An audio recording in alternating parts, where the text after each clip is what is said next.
Հարգելի Նարեկ, տարեցի ավելի տարիքով իրավունքով եմ Նարեկով դիմում,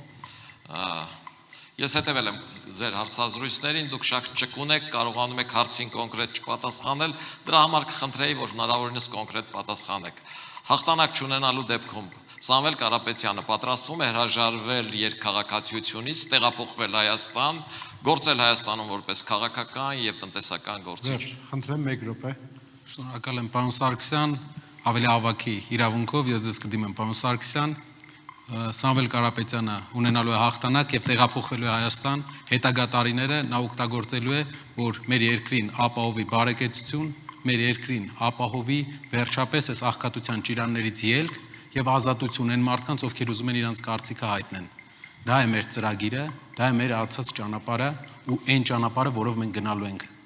Եվ ես բոլոր մեր ընկերներին, ովքեր այսօր այստեղ են, հրավիրում եմ, որ իրար հետ մասնակցենք Հայաստանի շենացման գործին, բոլորս իրար հետ, մեր ուժեղ կողմերով, բացի մեկից։ Շնորհակալ եմ։ Արձագանք, խնդրեմ։ Բնականաբար ակնհայտ էր, որ պատասխանը պիտի լինի, որ մենք հաղթելու ենք, բայց մրցակցությունը այնպիսի բան է, որ կարող եք պարտվել, ու պարտվելու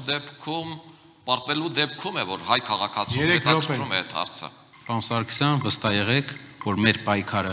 հաղթանակի համար է,